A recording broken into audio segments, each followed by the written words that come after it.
live stream tonight. My name is Sister Gina Weissel. It is my pleasure to welcome you to the kickoff event of a very special project for St. Meinrad. I was pleased recently to receive a Teacher Scholar Grant through the Calvin Institute of Christian Worship in Grand Rapids, Michigan, funded by the Lilly Endowment. With this grant, we are able to bring Iconographer Marek Czarnecki to St. Meinrad 4 times over the coming months, in March, April, September, and October.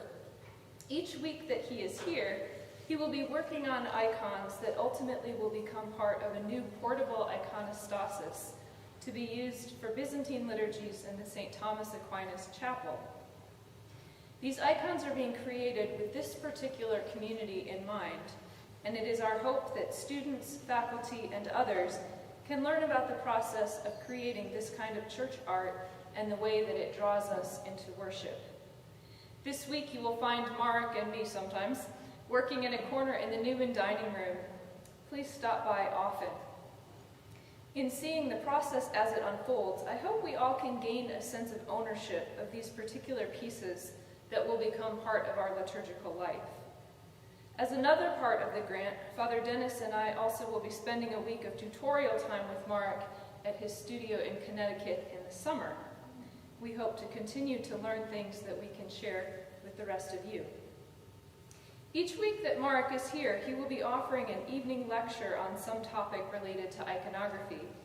This evening, as we draw close to Holy Week, he will be speaking on the Passion and Resurrection of our Lord in iconography. So a little bit of background on our speaker. The son of Polish immigrants, Marek Czarnecki is an accomplished Roman Catholic iconographer, restorer of religious statuary, and teacher of the Catholic and Orthodox traditions of sacred art. For over 20 years, Marek was a student and then assistant of master iconographer Ksenia Petrovsky, who led the recovery of icon painting near Moscow when it was illegal under Soviet rule, before bringing her family to the United States in 1991. In time, Marek joined Ksenia and her daughter Anna Guriev in teaching iconography through Hexameron, a nonprofit organization providing education in the ecclesial arts. Marek earned a Bachelor's of Fine Arts degree in 1987 from the prestigious School of Visual Arts in New York City. His icon commissions can be seen in a number of different churches and homes across the country, including at the Franciscan University of Steubenville, the Cathedral of the Immaculate Conception in Springfield, Illinois, and most recently at Yale University's St. Thomas More Chapel. He teaches, writes icons, and restores religious statuary out of his liturgical art studio, Seraphic Restorations, located in Meriden, Connecticut. As a Roman Catholic studying and working alongside Orthodox Christians, Marek has developed a respectful synthesis of traditions, which both respects the Eastern roots of iconography and claims a rightful place for Catholic images within the world of icons.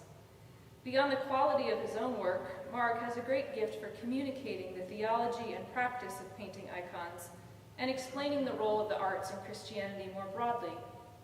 Both in working with students and in explaining iconography to others, he makes the visual aspect of Christianity accessible.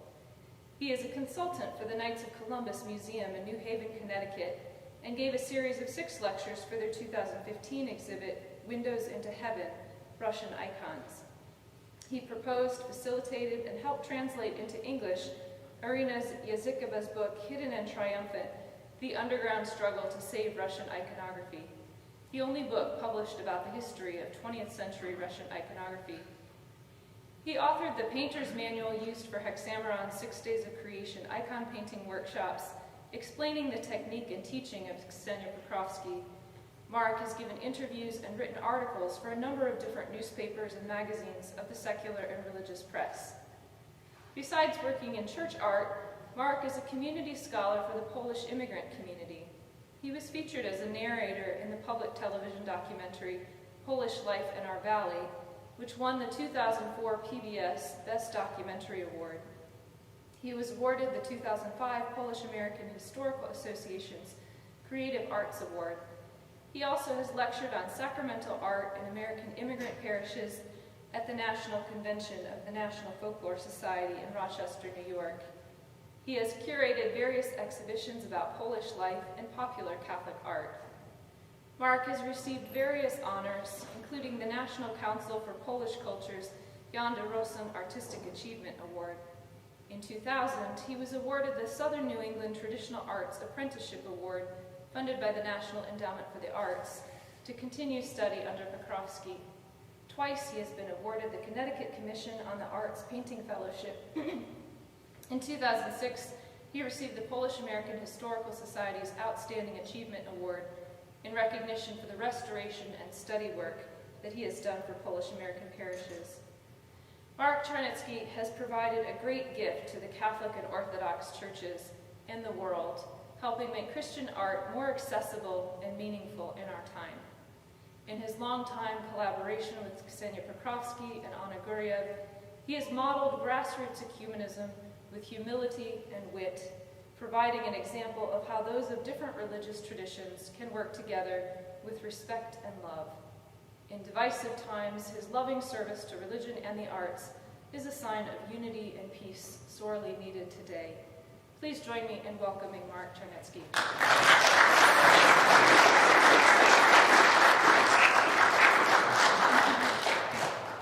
Thank you, sister. That's the nicest introduction I've ever got. As Sister mentioned, we'll be giving a series of lectures, and typically the first lecture I would be giving you is what is an icon, the history of an icon, the archaeology, development of iconography, and some simple criteria. But because it's Holy Week, we're just going to be talking about a portion of that, and specifically just on icons of our Lord and then the events from the Passion.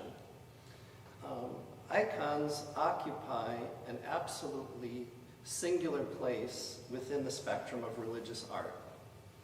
And all icons are religious art, but not all religious art is an icon.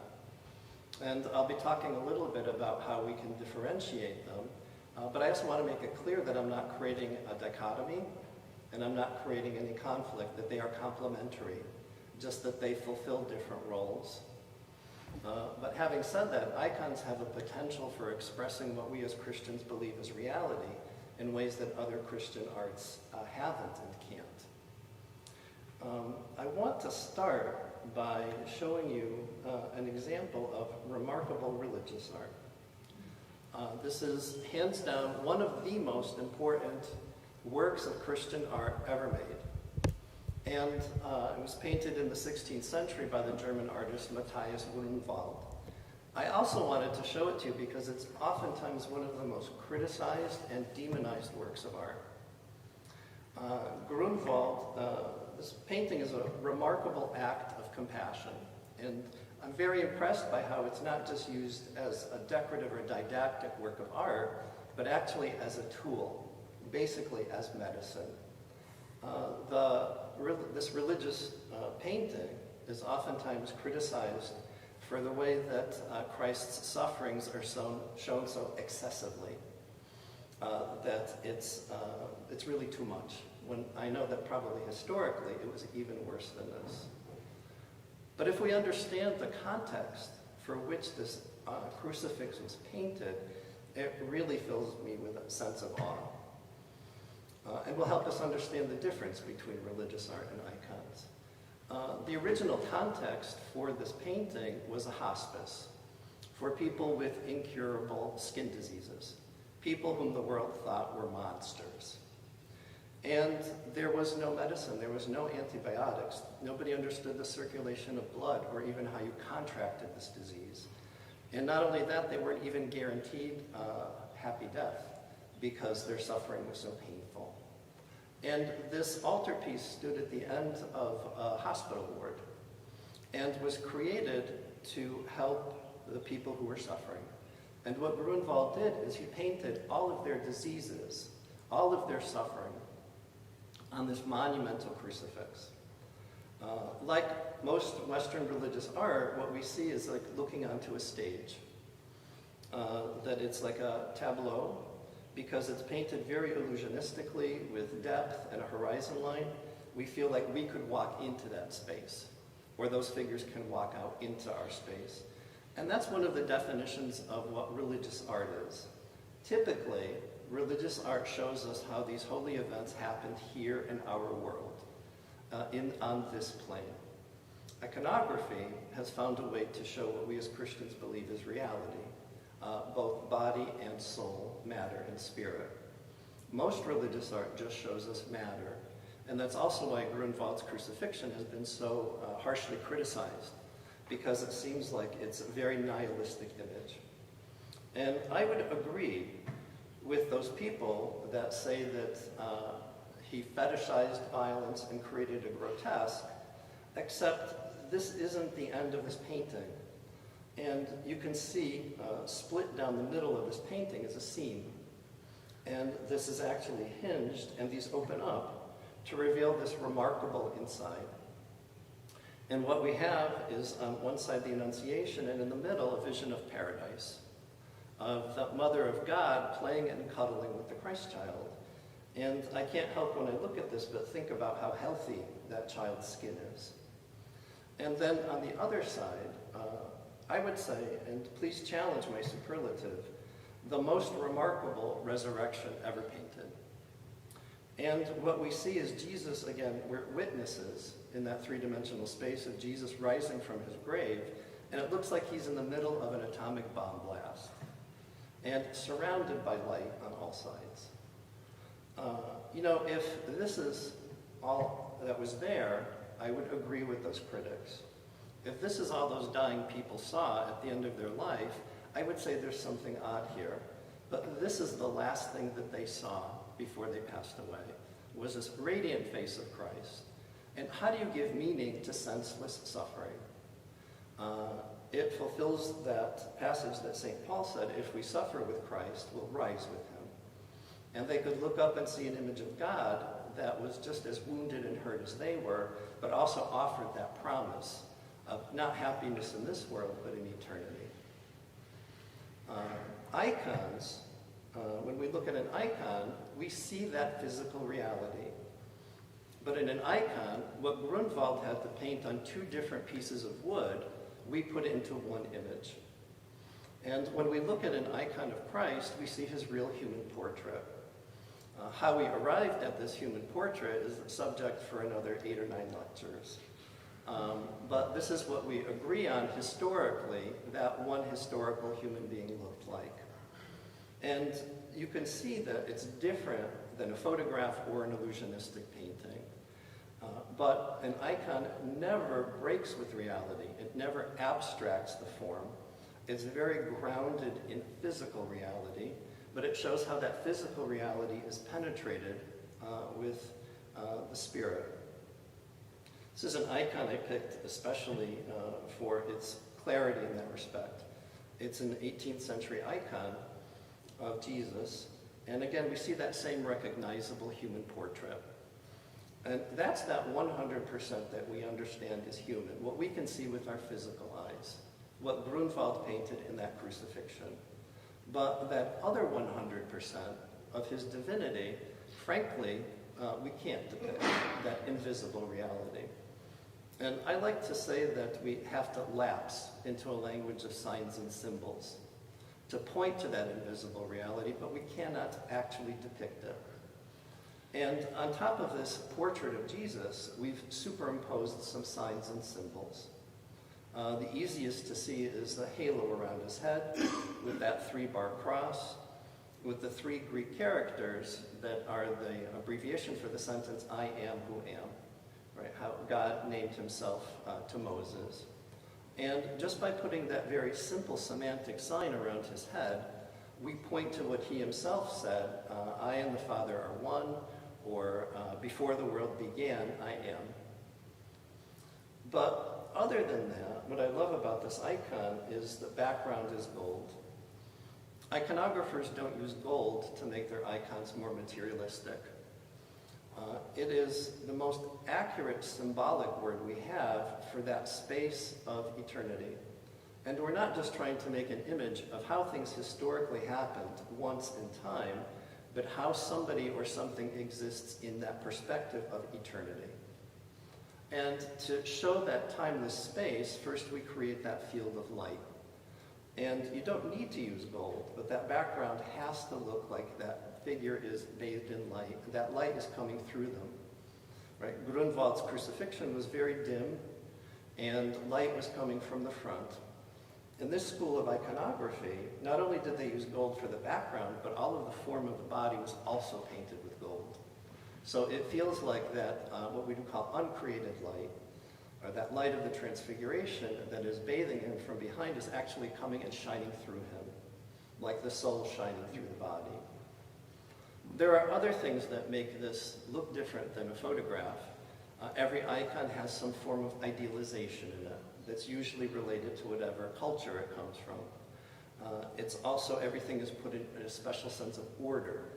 There can't be that kind of chaotic violence that you see in the Grunwald painting. We're looking at that timeless image in eternity when everything has been restored, which makes it very interesting when we have to talk about images of human suffering. Icons are also very literal.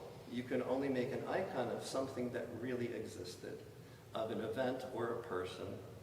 This is an illuminated gospel, and there's a saying we have about icons that the icon is equal to the gospel. And on their simplest function, icons are illustrations of text. But I want to say that they are the best illustrations of text. And until about 150 years ago, most people were illiterate. And the church was confronted with this issue: how do we teach people the stories of the Gospels, the lives of the saints, dogmatic information? The answer was through pictures. Right? We've all heard that phrase, Bibles of the poor. They are Bibles of the poor, but who is not poor? And the way that you would read your Gospel is to walk into a church like this and open your eyes. This is how you would absorb that information. It also talks about the special role and responsibilities of an iconographer, that we don't have any permission to change words, and that our work is very, very literal transcription of what is there in text. This is a good example of one of those didactic images. This icon is about the size of a sheet of notebook paper. And in those 4 small scenes connected with the Passion of Christ, later we'll be looking at them, you will see that that iconographer in that microscopic field has included every single word of that text, even in these very, very simple, small images. This is part of a calendar icon, and it would have been brought out just for when the feasts and days commemorating these events would happen. So to talk about the Passion, we have to start much earlier in this image of the Nativity of Christ. Icons love to use paradoxes, and it's, I think, one of the strengths of icons that they can unite things that normally can't be put together. And in this icon, we see something very paradoxical, that manger that Mary has laid her baby, I don't think a mother would leave her child in something like that. But this iconographer has very intentionally painted it to look like a sarcophagus. And he's laying inside of a cave. And his swaddling clothes look like a shroud. And in an icon, everything exists on this long, flat scroll of time. And everything is seen from that perspective of completion. That as soon as Christ is being born, already that mission of his teaching, suffering, dying, rising has already begun, is happening, has happened. And we can see that parallel so clearly when we look at an icon of the entombment. The image is a little distorted because it's painted on a dome, so the dome is curved. But you can see that this iconographer is an exact parallel between that original nativity painting and this image of the entombment. I think it's Buddhist to say the day you're born is the day you begin to die. And that icon expresses that paradox. If Catholics know one icon, it's probably the icon of Our Lady of Perpetual Help. It's enshrined by the, is it Passionists? I think Redemptorists. And is known all around the world because of their missionary work. before it was titled Our Lady of Perpetual Help, its original title is The Mother of God of Passion. And it's a very compelling icon, and it's an icon, I would say, of terror. We see the Mother of God, and she's looking out at us, right? As much as we look at her, she looks at us. And she holds her son in her arm, and her son is very agitated. It's not a playful image. He's squirming, and he's turning away from her, and he's so agitated his shoes are falling off. And to either side of him, people ask me why images of Marian icons look sometimes so melancholic. This is an icon, one of the oldest icons of the Mother of God from Mount Sinai, and you can see that expression on her face. Why would she, at such a happy moment of her life with her infant, look so preoccupied? And it's because she's remembering something. And she remembers that prophecy, that very enigmatic prophecy that Simeon declared when she presented him in the temple, that this child would be the rise and fall of many, and that eventually a sword of sorrow would pierce her heart. And when we see her icon, it's interesting that look that she's giving us. It's like that phrase, she's pondering these things in her heart, but she's also not sure. She understands some tragedy will happen, but she doesn't know what. And she's reflecting on that. The child turns to the side, and he sees an angel. And on either side are angels that have appeared to him that carry the instruments of the Passion.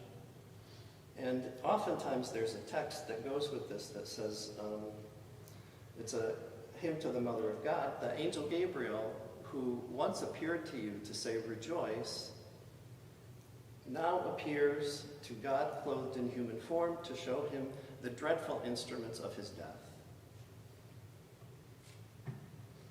And all she can do is hold him. She's clasping onto his hand, he's holding onto her for stability, and she's looking out at us. And it's so interesting how that one small little black dot of her pupil makes us feel like we're going inside of her mind, and she's also watching us at the same time. So the first narrative icon I can show you connected with the Passion is from that same set of miniature church icons, calendar icons. And again, this is the size of a sheet of notebook paper. It's amazing to see it blown up, 15 feet high behind me. And again, think of the actual text of the gospel, and you can see every detail here. The people of Jerusalem coming out of the city, the children of Jerusalem climbing up trees and cutting off branches, laying their cloaks down. The donkey coming towards them, and what's interesting about the figure of Jesus, and this is an interesting visual paradox, is that his body is facing two different directions. The bottom part of him from the waist down is going towards Jerusalem. The upper half is turning around in the opposite direction to talk to the apostles, who are confused, scared, and kind of angry and arguing with him. This is again from that same set. And the next icon to see is the icons of the Last Supper. And there are two. I took just the upper right-hand corner and blew it up. Really, this is probably at the most 4 inches tall. And look at how many words and how much of that text this iconographer could fit into a space the size of your palm. We see Jesus washing Peter's feet. Peter's pointing to his head and saying, my head too. While all of the other apostles argue among themselves, they're confused, they're taking off their shoes. Something to note in this icon is typically we show Jesus in two garments. An inner red garment, which is often interpreted as his humanity, and a blue cloak, which is often interpreted as a sign of his divinity. And in this icon of the Last Supper, the washing of the feet, we can see that he's taken off his blue cloak and is just in his humanity. This is a Greek fresco from a monastery. And Greek icons are very, very clear and lucid. Their drawing is very strong. I would say that it's not the most beautiful style of iconography. It's somewhat stiff, but again, scripturally, it is the most accurate. I remember seeing a Venetian painting of the Last Supper, and under the table were two puppies fighting with each other. And that's religious art, okay? You can have something like that. But in an icon, you're just going to have, like a journalist would report, just the facts. And we see St. John leaning on Christ's chest, and underneath we see the figure of Judas. Judas is reaching over to put his hand in the bowl. And what's different about Judas is that he's shown in profile. Icons never show anyone in profile. They're either absolutely frontal, or they're turned a little bit to the left or a little bit to the right. To paint somebody in profile is to show that they've turned away from God. And oftentimes, it's always how demons are painted and unenlightened people. And this is a sign that Judas is one of them. The Agony in the Garden, it's painted on like one scroll, 3 episodes on one long scroll, showing Christ crying, being consoled with an angel, and on the right-hand side, the apostles. If I had a larger scanner, you would see all of them sleeping. And again, just in that one colored garment. And the betrayal. Again, Judas is shown in profile. Right? And what's very compelling about this fresco is, again, Christ looks out at us. He's not looking at Judas. But again, the literal text of the gospel is there, how they come with clubs and torches, how St. Peter is on the corner cutting off the ear of Malchus, and how the apostles in the corner are running away and hiding. This is a Russian icon, and it was the first icon I ever saw that hit me over the head and said, yeah, absolutely everything from that text is included, and so dense that it reminded me of what I was reading. Again, Christ in front of Pilate. Christ is, again, just in one tunic with a false witness in front of him, bearing false witness, lying about him. Here's Pilate, and leaning over to Pilate while she's washing his hands is his wife, saying, I have nothing to do with this man because I had a dream about him. And then next to him, Caiaphas and the high priest ripping open their garments, accusing Christ of blasphemy.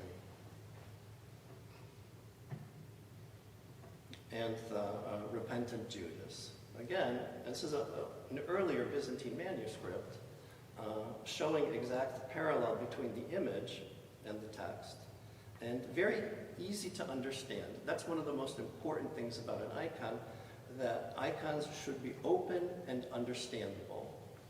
You can also see from the examples I've showed you that they're also very ascetic, that they only contain that essential information, because we have a duty as iconographers only to convey what's there.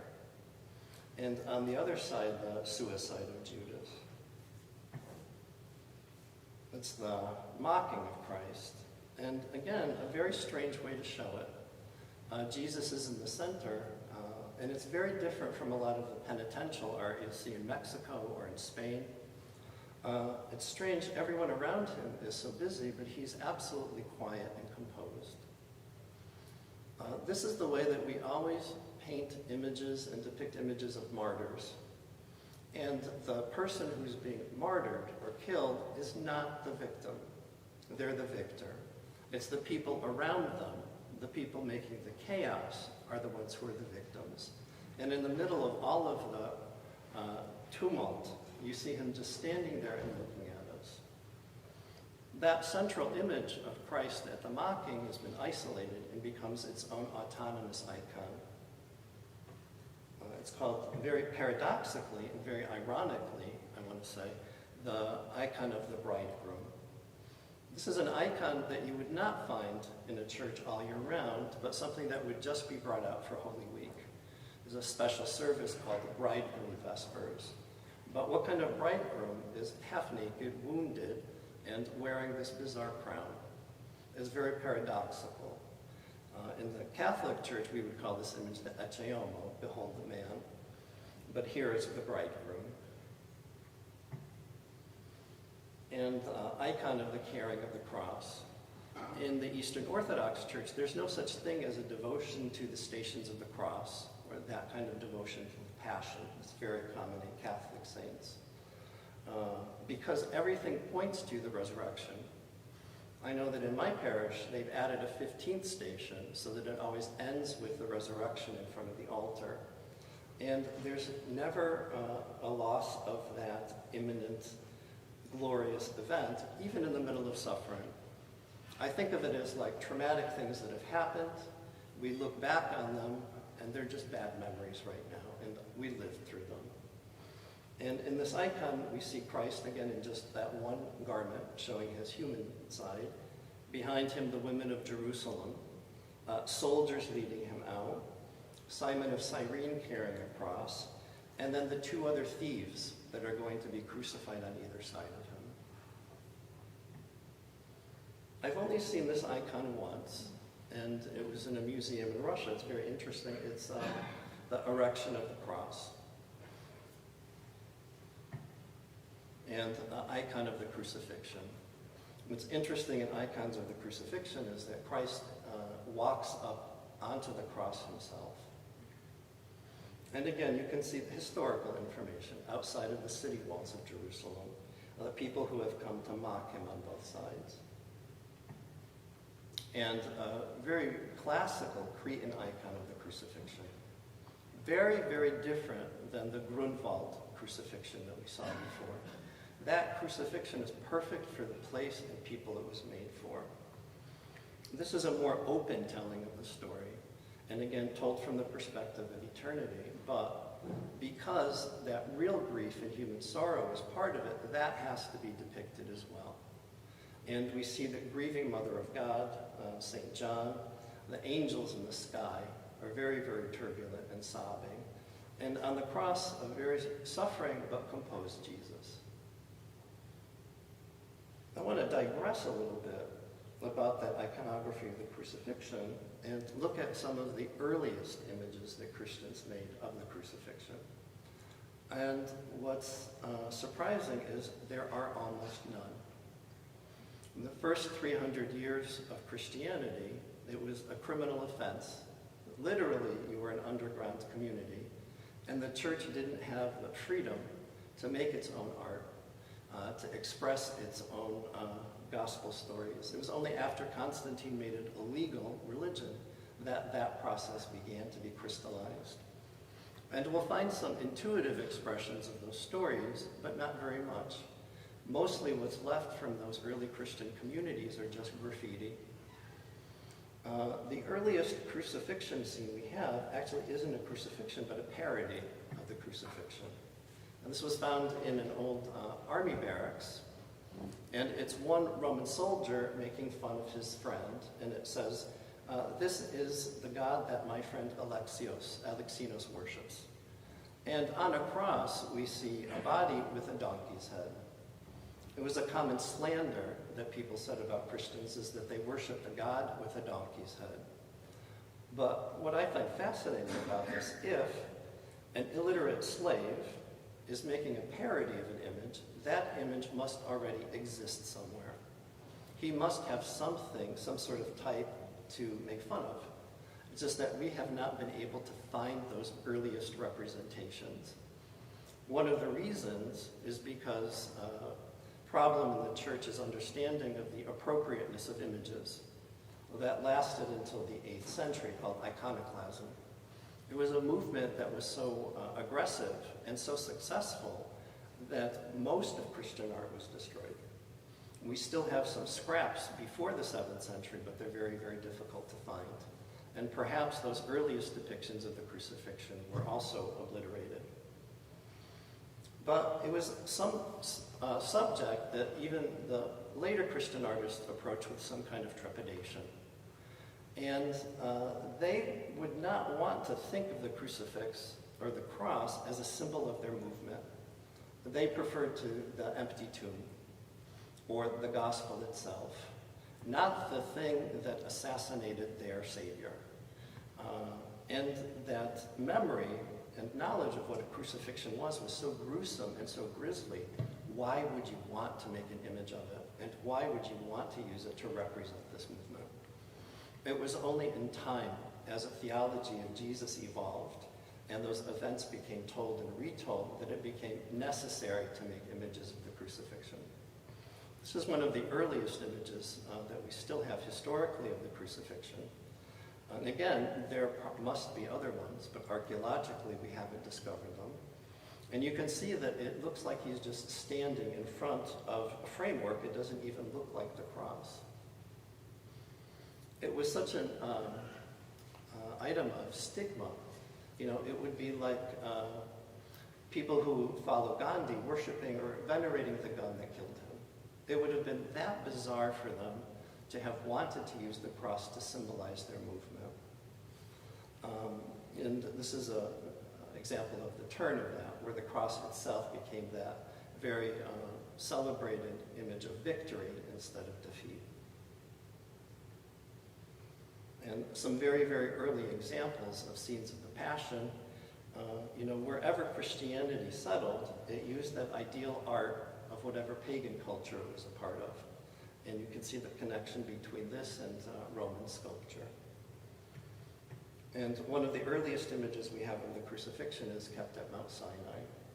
And it's interesting to see that Christ isn't in a loincloth, but that red tunic. Yeah, I think in this one, let me go back a second. Yeah, you can see at the bottom the soldiers casting dice for his robes. And this is from that series of frescoes that show the soldiers doing the same thing. And I was looking at it and it hit me. Oh yes, of course, it's a seamless garment. That's what they have, a seamless garment. They're arguing.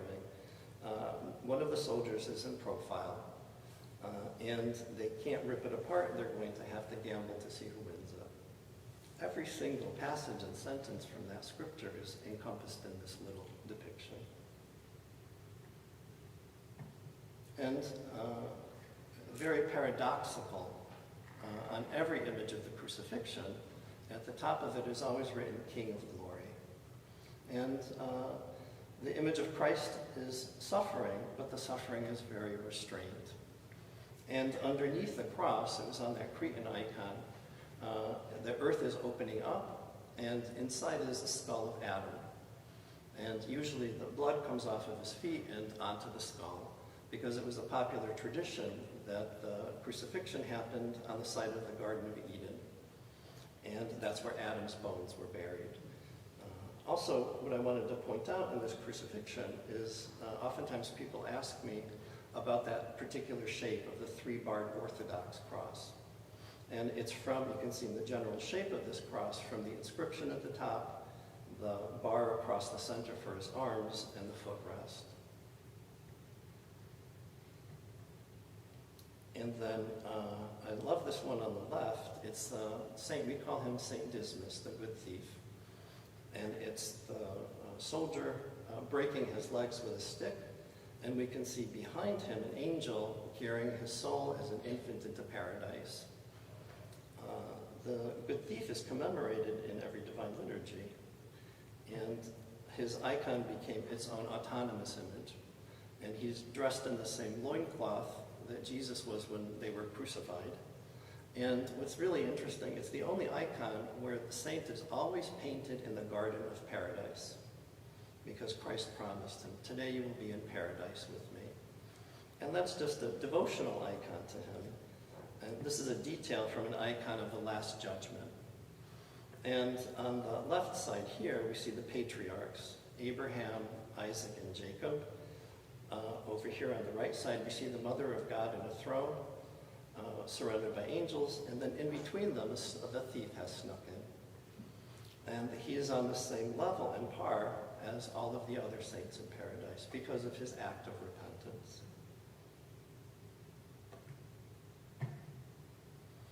And it's a fresco of Nicodemus asking Pilate for the body of Jesus.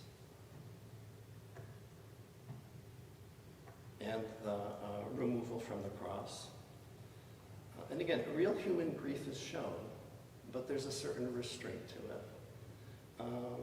Sister Gina and I were talking about the movie about the Passion of the Christ. It's very hard to watch an image that shows, it doesn't matter what context, violence. And even though Grunewald's crucifixion was understated in terms of the reality of the crucifixion, it's hard to look at things like that. It's hard to internalize and participate in them. Icons show that image with a tremendous amount of restraint. The violence is there, the sadness and grief is there, but again, shown through the perspective of eternity, there's also a kind of serenity, because we understand how the story ends. Icons are very idealistic, and the entombment of Christ. And in this icon, that icon of the Mother of God became its own independent icon. In the Catholic Church, it's called the Pietà, but in the Eastern Orthodox Church, the title of this icon, with the typical optimism, is "Mother, do not weep for me." And in that image, Christ is consoling his mother and saying to her, "Do not weep for me, seeing me in the tomb, the son you conceived in your womb without seed. For I shall rise and be glorified as God." He's consoling her. And again, it's got that hope. You really don't need to cry, but how could she have known that? This icon is brought out only during Holy Week, and the text around it is the hymn that's sung with the icon. The icon of the deposition and the grieving of Christ brings us full circle to that first icon of the Nativity. And you can see how deliberately both iconographers from two different worlds and two different centuries made that connection, very deliberately, that the Mother of God cuddling her child as an infant is the same Mother of God cuddling and grieving the dead body of her son. And that icon, that image in itself, became its own autonomous icon. In the Catholic Church, this is called Our Lady of the Seven Sorrows. Right? That fulfillment of Simeon's prophecy has finally happened. That sword has pierced her heart. It came into Orthodox iconography from Western Europe and has a very interesting title. It's called the Softener of Hardened Hearts, or Melter of Evil Hearts. The next icon is one that's typically not painted, but embroidered. Typically they would be made by nuns, and it would be an icon of the Shroud, where the icon itself was part of the fabric. And around the border of the Shroud is this text, "Noble Joseph, taking thy most pure body from the tree, wrapped it in clean linen and sweet spices, and laid it in a new tomb." It's beautiful how this icon is used. It's carried in procession. Yes. It's carried in procession. And it reminds me of that Mahalia Jackson song, "Were You There When You Laid Him in the Tomb?" And it's like the people around say, yes, I actually helped. And what I love about this is it breaks down that barrier of time and history, and instead of being a spectator and reading a text, you're actually a participant in the event. It makes that whole story so much more real when you're a part of it. And the final icon of the suffering of Christ is called Extreme Humility. I think this icon, more than any other icon, comes as close as possible to Grunwald's Crucifixion, because it's about that. It's the icon of Holy Saturday, of just that dead body in the tomb with that big question mark of what's going to happen. Where is he now? Even some iconographers refuse to make this image because they say, where is his soul? And how do we depict that uncreated light coming through a corpse? But it exists, and I think it's a wonderful icon. So this is Holy Saturday, and this is Easter, or Pascha. And it's the icon of the resurrection. There are basically three icons for the resurrection, and this is the one that's most pervasively used. Every time we celebrate Mass, we recite that Nicene Creed, and there's that very puzzling verse that says he descended into hell. But that's what this is the icon of, the descent into hell. The source for that text is from one of the books of Apocrypha that was not included in the canonical Gospel. It's called the Gospel of Nicodemus. And the Gospel says that Nicodemus was one of those that was raised from the dead at the time of Christ's crucifixion. when the ground broke open, and it says, many of those who had died were seen walking in the city. Nicodemus was sent back to earth to testify what he saw in hell, and to give people witness to what happened after Christ died and descended into hell. And the text is very interesting. It's like an argument between a personification of hell and the devil. And hell keeps saying to the devil, I see some light. And the devil says, you can't see light. There's no light here.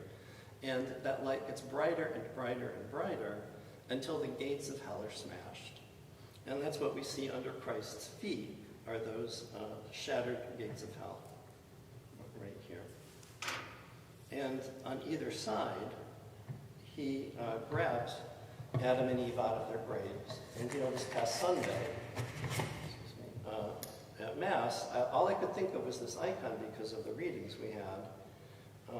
When I am lifted up from the earth, I will draw everyone to myself. And from Ezekiel, I will open your graves and bring you up. Your graves and bring you up. And my people, I will put my spirit within you, and you shall live. So it's not just an apocryphal source for this image. It's the fulfillment of that prophecy of Ezekiel. And he's grabbing Adam and Eve by their wrists and pulling them out of their graves. And on either side of him, this is from a Cretan icon, we see all of the souls of the righteous. And some icons have dozens and dozens and dozens of people. Most typically, one of the people that's always shown is Abel, right? The son of Adam and Eve, the first person who suffered death. The prophets, the patriarchs, this is King David and Solomon. And also you see on the right-hand side, it's John the Baptist. And it says this in the Gospel of Nicodemus, that John the Baptist had to die first to go to hell and to preach the coming of the Messiah for those who had been waiting for eons. And one of the most elaborate versions I've ever seen of descent into hell, painted by the Russian iconographer Dionysius, that shows many different layers happening at once. We see the image of Christ, victorious, grabbing Adam and Eve out of their graves, with the souls of the righteous on either side. And then underneath, we see angels binding Satan hand and foot in that pit. And then on either side, souls who are waiting to be redeemed and brought into paradise as well. It's also a very interesting icon because it's the only icon that shows the connection of three different worlds. That circle of light around Christ represents heaven. That ground represents earth, and that abyss is the space of hell. And it's the only icon where those three places ever meet. Interestingly, we don't see icons that show us how we're used to seeing images of the resurrection, of Christ leaping from the tomb, surrounded by angels. You will find icons of them. They exist. But they were brought in the 19th century and influenced by Catholic art. Because the resurrection itself was never witnessed, the icons themselves show that same narrative. And it's the second icon of Easter of the three myrrh-bearing women at the tomb, and the angel pointing to the empty shroud, saying he is not here. And then the final icon for Easter Day is Christ appearing to Mary Magdalene. And again, very literal, right? The iconographer even put in the text, she's saying Rabboni, and he's saying, don't touch me, with the empty tomb behind him. And again, she's shown realistically in grief, but that grief is very restrained. And the icon of supper at Emmaus. And this is the beginning of the turn of iconography, where iconography is becoming more and more influenced by Western art and becoming westernized. And you start to see in icons in that process extraneous elements starting to be added, like these two very exotic servants on either side. Right? In earlier versions of this icon, it's just Jesus with the two disciples. But this is an interesting time of transition culturally and religiously when iconography starts to morph and eventually ends up becoming just another form of religious art in the 18th and 19th century. And then the last icon I have to share with you Easter season, and that's the doubting Thomas, the appearance of Christ to Thomas. And you see him appearing, and he's in front of those closed doors, right? And they're surprised to see him with Thomas inspecting his wound. And it's like not one extra word added or subtracted from that actual text itself. So, and I'll leave us with that radiant image of Matthias Grunwald's, of that resurrection of Christ. So that's all I have to share with you tonight.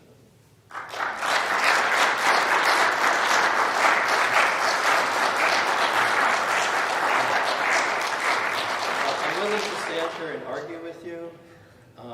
If you have any questions, I'd be glad to answer them.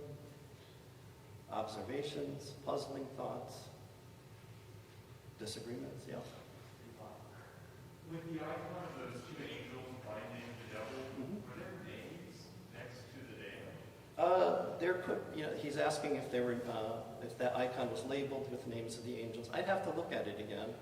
I don't think so. I think it's just that general text of how Satan was going to be bound hand and foot. Yeah, they do have names, but I can't make them out there in Slavonic.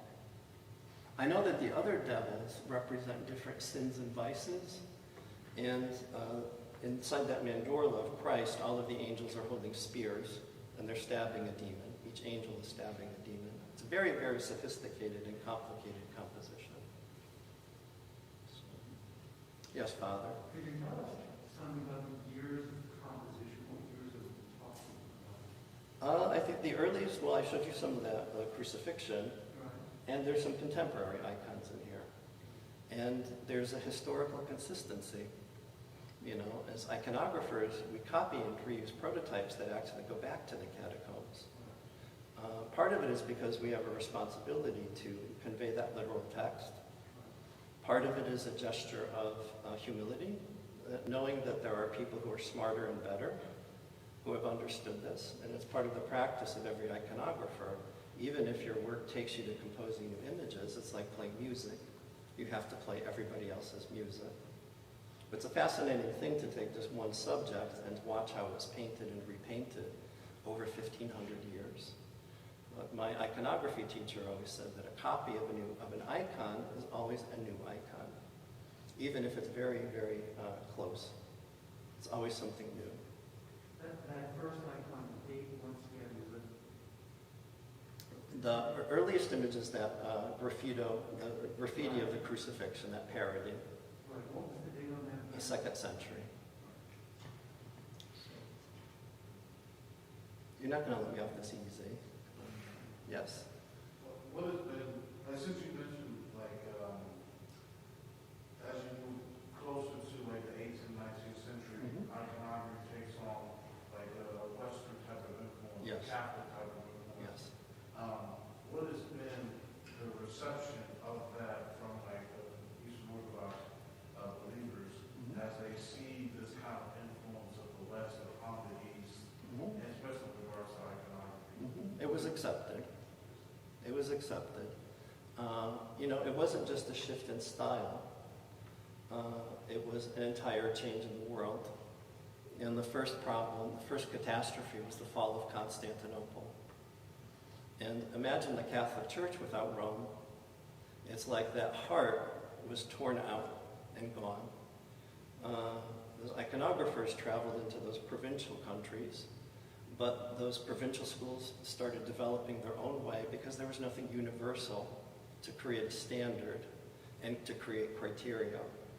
And then it was connected with political events. I know that in Russia, that they didn't want to look Russian. They wanted to look French. That they wanted to look more universally European. When Catherine the Great won a battle, she ordered all of the icons to be repainted in the new style with her face on the icons of Mary and St. Catherine.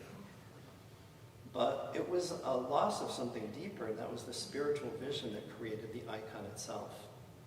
And iconography started to be seen as a backward style of religious art. It's not a style of religious art, it's a vision of reality.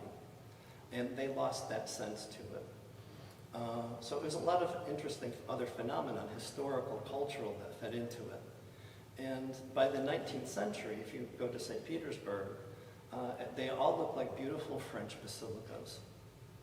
And they started to introduce even statuary, which was unusual. And it was two movements, one in Greece and one in Russia, that was more about recovering ethnic roots. That led to the reclaiming of what we would call canonical iconography.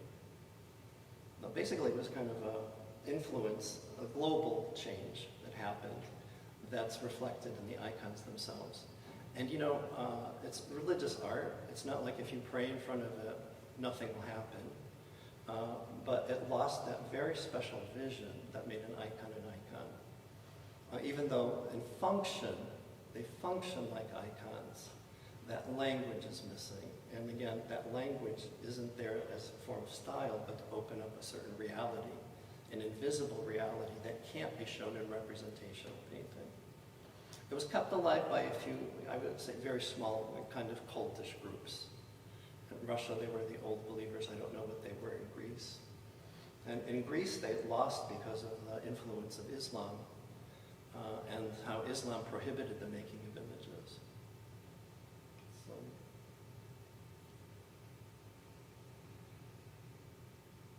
I think that's everything. Okay, thank you.